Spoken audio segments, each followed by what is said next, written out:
Bigyan ko yung sample ng show grade. Katulad nito mga buddy, show grade. Ready na talaga pang laro. Ayan. So nag-range yan sa 5,000 ampere. Ayan o.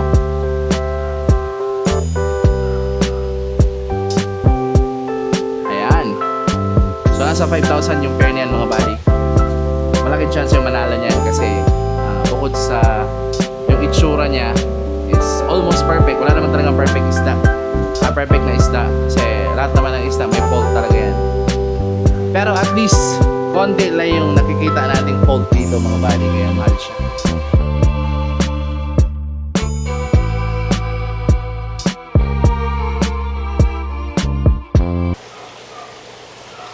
Yo, what's up mga buddy? Welcome back sa ating channel. Matagal tayong hindi nakapag-vlog. So, ayan, balik tayo mga buddy sa ating daily routine. So, mag-vlog na tayo mga buddy. Di siguro daily, pero at least meron tayong twice a week or thrice a week na mag-vlog.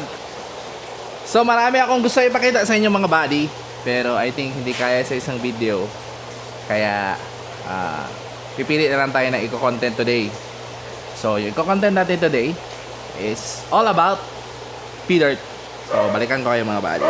So, ayan, balik tayo mga buddy. So, gusto nyo ba ma-achieve yung ganito kalaking P-Dirt? Ayan o. Kita nyo naman. Sobrang laki niyan mga buddy. Ito pa.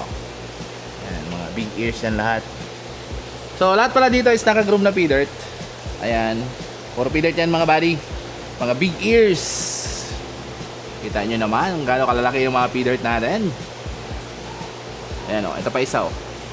O, diba? Hindi na natatapos dyan mga buddy kasi meron pa dito. Na, puro din P-Dirt. Kita nyo naman yan mga buddy. O, meron pa ditong mga malalaking ears. So, ituturo ko today kung paano nyo ma-achieve yung ganyong kalaking P-Dirt. Kasi marami natatanong sa akin, matagal na, kung ano daw yung sekreto kung paano lumalaki ng ganyan yung P-Dirt. So, simulan natin sa pagbe-breed mga buddy. Teka lang, re-refill kasi ako ng tubig eh. Today is Sunday, ako lang mag-isa dito mga buddy. And kaya gusto ko mag-vlog kasi wala akong ginagawa. Supposedly, meron tayo shipping bukas. And then magre-ready lang ako ng mga isda. Pero konti lang naman yun mga buddy, na around 10 pesos na siguro. Teka, open ko na bating sasakyan. Balikan ko kayo mga buddy. So ayan, palit tayo ng cup kasi nasisikipan ako doon sa pulang cup ko. And then ayan buddy, teka lang, init. So simulan natin sa pagbe-breed ng P-Dirt. Teka, ilipat lang natin to.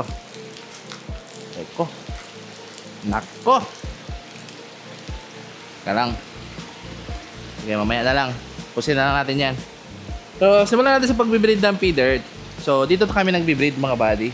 Actually, hindi lang daw isang tab yung binibreedan namin ng P-Dirt. Marami pa mga buddy.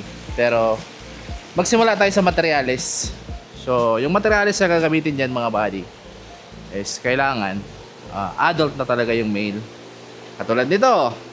Ayan. So, napunit yan siya sa kalagitnaan ng pag-groom. Tulad yan mga buddy. Malaki yung ears. So, napunit yan. Hindi natin malaro sa show. So, gagawin na lang natin breeder. So, always na malaki talaga yung breeders yung mga buddy. Huwag kayong mag-breed ng below 3 months old or 3 months old. Dapat above 4 months to 6 months yung gawin yung breeder na lalaki. Kasi, pag nag-breed kayo ng mga 3 months old pa pababa or mga 2 months ganun, at pinili nyo yung malinis na P-Dirt, yung full platinum, kasi meron kasi mga ganun mga buddy, full platinum, maganda yung form ng kanyang caudal, and then big body na, pero yung tenga ng mga body is maliit pa lang. Doon kasi tayo nagkakaproblema sa P-Dirt kasi akala natin doon lang natatapos sa malinis na itsura ng P-Dirt, yung form maganda. Pero hindi natin alam kung lalaki pa ba yung ears. So mostly, nagfe-fail yung mga breed ng P-Dirt dahil bata pa lang binibreed na nila. Kaya dito sa farm, magkaiba tayo. Kasi dito sa farm, yung mga napunit na pea dirt, katulad nito, mga malalaki na, mga almost 5 months na to mga body. Pero yun nga, ito maganda din yung form nito. Tama mo? Round tail, full platinum. Kaso nga lang, napunit. Kaya ito na lang gagawin natin, breeder. Papalitan na lang natin yan. Kasi nga, hindi na siya masali sa show. Kaya, ayan, galing dito. Meron tayong materyales. Hulog natin dito mga body. Mass breed to, yung ginagawa natin is mass breeding. Tapos yung mga female mga body, sasabihin ko sa inyo, yung female na ginagamit namin is under 3 months old. Or baka below 3 months pa nga, yung iba 2.5. Kasi maganda na yung itsura nung female ng mga body. Kita mo na yung potential ng female. Yung potential na female is dapat round tail, yung kulay, buo yung kulay. Not totally talaga na pulang-pula, at least hindi siya faded. And then may mga clot kasi pag yung ibang female, hindi kasi lahat nagagamit mga body, may mga clot, yung iba naman may mga discoloration.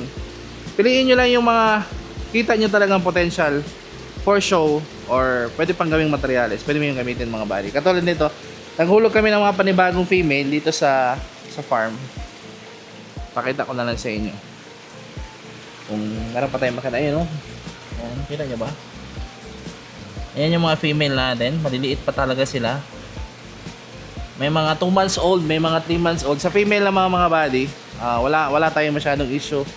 Pwede yan mga batang female mga body. At least first breed sila. Tapos ano pa ba? Yung itsura talaga na pinaka-importante mga body, kasi yun yung nagmo-multiply, ay nag-additional sa mga gusto natin palabasin sa feed dirt. Pero yung sa amin kasi is hindi na kami nag-outcross kasi stable naman yung linya natin sa feed dirt. Ang ginagawa na lang natin is line breeding. And then after nun, pag nag-breed na kayo, syempre maglalagay kayo ng mga cages tulad nito.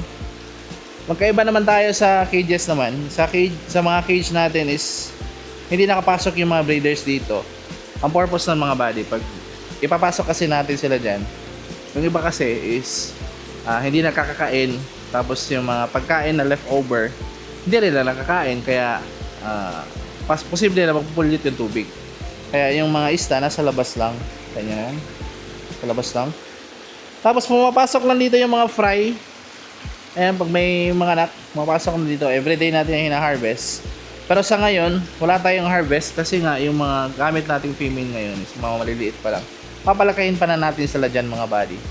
Dito sa tub. Ayan o. Tapos everyday yan, may chubby fakes. Mga body, number 1 key yan. Para mas mabilis lumaki yung female natin. Dapat everyday kayong may live food. Yan siya. And then, after nun, pag syempre, meron na tayong breeders, meron na tayong nakuhang mga materials for breed. Dito naman tayo sa grow out ng fry. So, dito tayo mga body. Eto, meron tayong 1, 2, 3, 4 na tubs ng grow out fry. Hindi ko sinasabing gayahin nyo itong mga body. Pero ito kasi yung effective way talaga dito sa farm na pang grow out ng feed dirt. Kasi pag nilagay natin sila sa aquarium, sa amin lang to based sa experience namin. Pag nilagay natin sa aquarium mga fry ng feed dirt, hindi sila mabilis lumaki. Hindi katulad dito sa mga tubs natin. Ayan. Ang mga tubs na siguro mga 2 weeks old. Ganun, malaki na talaga sila katulad nito. Ayan. Hindi kasi magkakaiba kasi itong ng batch ng fry natin mga body. Yung ginagawa namin for the whole month, lahat ng fry for the whole month, nilalagay natin dito sa isang tub. Tapos pagka next month, dito naman sa kabila. Kasi pag sabay-sabay sila lahat dyan, siksikan kasi sila, mabilis mapulyot yung tubig, namamatay yung isda. Kaya every month, isang tub, next month naman ito. Pero after nito mga body, pag maglipat na kayo dyan, syempre may mga malalaki na dito na pwede i-gender. Ililipat na natin yan. So, after ma-select natin dyan sa tab number 1, pag meron natin ma-select na male and female, dito naman natin hinuhulog sa kabilang tabs. Ayan, dito. Pakita ko sa inyo. Ito yung mga na-gender natin na female na feeder. So dito yung female, andito naman yung male. Kaya nakikita niyo mga body, mga puro female yan lahat na P-Dirt. Ayan o. Mga na-gender na natin to ng mga female. Mga around 200 siguro to mga body or higit pa. Hindi ko lang alam yung exact talaga na amount ng P-Dirt natin. Tapos dito naman sa mga male, ayan, puro male naman to. Hindi pa nagsilabasan yung tenga kasi same batch lang sila dun sa kabila. Ayan. Tapos hinahaluan namin ng babae. At least sa isang tab, meron kami mga hinahalong 5 babae. Ang purpose naman ng female mga body is para meron silang sinusundot. Kasi pag puro lalaki dyan mga body, tendency niya napupunit yung mga caudal fin nila. Tsaka yung tenga nila napupunit. So after nun, magender, lipat dun sa kabilang tab. Separated na yun ng male tsaka female. Kasi pag sa tab kasi sila gino-grow out mga body, kung wala naman kayong tab, wala namang problema, pwede kayong gumamit ng ref tab or yung mga malalaking planggana. Pero limited lang din ilalagay yung mga body. Sa planggana na malaki, sa experience ko, at least kung sa fry pa lang kaya 50, pero pag malaki-laki na siya, mga maximum of 20 pieces lang mga body. Kahit nga 20, siksika na sila doon. Pag medyo lumaki na sila, siguro mga 10 to 15 pieces lang every planggana. Pero sa rep tab naman mga body, yung malaking rep tab, yung solo lang, kaya doon mga 50 pieces na mga P-Dirt. And then after nyan, ito yung route natin. So sa ganitong kalaking tab, kasya dyan siguro mga 500 to 800 pieces na mga P-Dirt. Ayan, tulad dito, napakadami. So ayan, di pa natin yan na-gender lahat. Ito naman yung titirahin natin sa susunod na araw. Di-gender natin yan para ihulog natin dun sa kabilang tab. And then yung filter naman natin, kita nyo naman, yan talaga gamit natin filter. Solo yan every tabs kasi yung purpose niyan, kaya sa naka-solo, para iwas sakit dun sa mga isda mga body. Pag centralized kasi yung ating filter, may tendency niya na kung sakaling magkasakit yung isang tab, dilipat niya sa kabilang tab. Kaya solo sila every tabs ng mga filter. Ayan. Silagyan natin ng halaman. Potos yata yung tawag dyan sa halaman na yan. Tapos ano pa ba? Teka, patayin na natin yung tubig.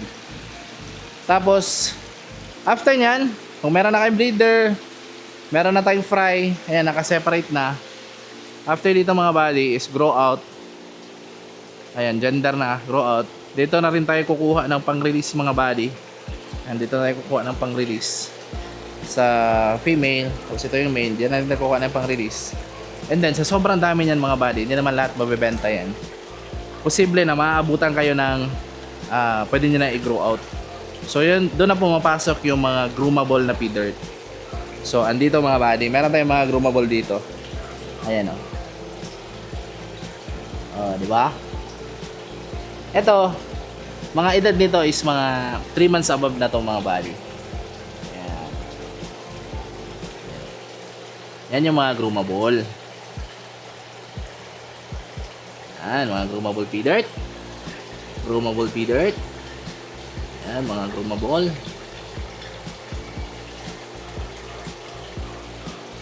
Yan, groomable P-Dirt na yan mga body. So dyan na yun nagpe-presyo yung nagre-range yung price sa 1.5 pair up to 3.5 depende sa quality ng P-Dirt na marirelease natin mga body. Kunwari show grade, bigyan ko yung sample ng show grade. Katulad dito mga body, show grade, ready na talaga pang laro. Ayan. So nagre-range yan sa 5,000 ang pair. Ayan o.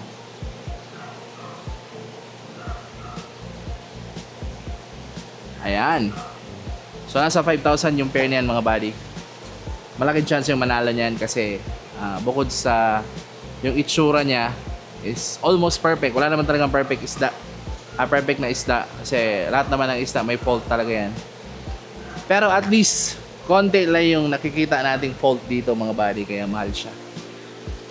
Pero nakita nyo rin yan pag sakaling sumasali kayo sa mga show. Mabilis nyo nang mahanap yung mga fault ng isda. Pero pag hindi kayo sumasali sa show, tingin nyo mahal talaga yung mga pang show na isda. Hindi nyo maintindihan ba't mahal yung isda, ba't nagre-range sa ganun kamahal na isda. Marami pang nang mabash na ang mahal naman niya, mas maganda dun sa akin. O di sali mo sa show. Mas maganda pala yun isali mo sa show para malaman natin kung quality ba talaga yan. So ayan mga buddy, so ganun lang naman yung routine. Kanin dun sa breeder, ayan, mamili ka ng maseselect na pang breed. Tapos yung fry, ayan doon, lalagay natin doon yung mga fry hanggang sa pwede na siya ma-gender. Ay, nakalimutan ko pala yung pagkain nila ng mga buddy. Yung mga breeder, always may chubby yan, tulad yan. Always may chubby. Everyday talaga may chubby mga buddy. Tapos, yung sinasabi nila na hindi na manganganak kasi sobrang taba ng isda, nasobrahan sa tubig. Totoo naman yan mga buddy, may mga chances talaga na hindi nanganganak yung isda kasi sa sobrang lakas kumain ng live food. Not good din yun sa mga isda mga buddy. Pero sa farm kasi, yung purpose namin, kaya pinapakain namin ng live food talaga yung isda para mas lumaki sila, mas lumaki yung mas maraming may itlog kasi yan sa belly nila mga buddy. Kaya mas maraming idadrop yung isda kasi malaki sila. Ayan yung purpose, kaya parati tayo nagla-live food. Pero yung live food naman natin mga buddy, kung able lang naman yung yung available lang naman yung BBS, saka tayo BBS. Pero pag wala, feeds lang din kami mga buddy, yung brown feeds. Tapos kung may chubby, everyday yan may chubby. Especially dito sa mga grow out natin. Ayun, ubos na naman yung chubby natin. Nilagay natin yan kahapon, punong-puno yan. Ngayon, konti na lang halos naubos na talaga sila. So, magastos na talaga dito sa farm mga buddy. Yung binibili namin 1,000 chubby or minsan 500. Isang pakain lang yung mga buddy sa buong farm. Minsan pa, kulang pa yung 500. Minsan, nag-range pa yan ng 1,000 pag nagbo-boost talaga kami ng pagkain. Kulang yung 1,000 na chubby fix every day. Pero minsan, twice a week lang naman kami nagchuchubi. Kunwari, naubos ngayon na week, naubos ngayon na araw. Pagka next 2 days, doon pa kami nagre-refill ng chubby. So at least twice a week kami nagchuchubi. Tapos i-total mo yan sa isang buwan. So nasa mga 8,000 yan per month. Sa chubby pa lang yan, hindi pa kasama yung BBS yan. So magastos talaga pag mag-alaga ng isda mga buddy. Kaya, mahal din yung isda. Mahal din yung gapi. Kasi mahal yung pakain. Ayan siya. And then, yun lang naman, breed, grow out sa fry, and then select. Ayan, select tayo dito. Tapos groom. Ayan, naka-groom. Dito siya, naka-groom. Ito, yung mga feeder natin, naka-groom. Tataka kayo, ba't wala rin aerator? Walang problema yan mga buddy. Kasi dati pa naman, hindi kami nag-aerator. Yung wala pa kami pangbili ng aerator sa farm. Nag-groom kami ng isda nang walang aerator. Pero meron kaming mga ramshorn. Ayan, ramshorn. Tapos meron kami nilagay na plants na sabi pa nila is replacement sa oxygen. Kaya meron tayong plants. And then dapat nasisikandan sila ng araw para mas tumingkad yung kanilang kulay mga body. And then dito naman, meron na tayong aerator kasi meron na tayong pambili. Kaya nilagyan natin ng aerator. Pero, kung ako pa pipiliin, mas maganda yung may aerator mga buddy kasi ito yung mga filter oil sa taas sa surface ng aquarium. Yung purpose kasi ng aerator, tinutulak ngayon sa gilid. Hindi para oxygen mga buddy baka misinterpret niyo yung aerator, yung purpose ng aerator. Hindi yan para sa oxygen. Para yan itulak yung mga oil filter dun sa taas. Ayan. Kaya nasa taas lang yung ating mga aerator. Kita nyo naman. O, di ba? Nasa taas lang. Hindi kami gumagamit ng mga napakadaming accessory like biofoam. Wala kami yan. Fan lang talaga yung anong tawag dito? Basta yan, yung mga airstone lang talaga na binutasan namin yung ilalim. Then nilagyan namin ng lava rock. Lava ring pala. Para ceramic ring para merong magbibuild ng good bacteria. Ayan siya. So I think yun lang. Mabilis lang na video, sana intindihan nyo yung video natin. Kung hindi naman, mag-PM na lang kayo sa akin, tuturuan ko kayo. Ayan. Tapos, sa susunod na video, ibang topic naman. Yung ibang strain na naman na isda kasi bawat strain, may iba-ibang klase yan ng pag-groom, pag-breed. Yung mga diskarte yan mga buddy, tuturo natin. Babalik natin yung dating content, yung mga puro kuhan lang tips. And I hope nag-enjoy kayo sa video. Gagawin na natin to at least twice a week mga buddy. And then yung raffle pala natin, puno na yung raffle 49. Yung copy raffle natin, raffle 49. Nag-copy kasi marami akong raffle. Meron tayong BBS, EPK, tsaka Gapi.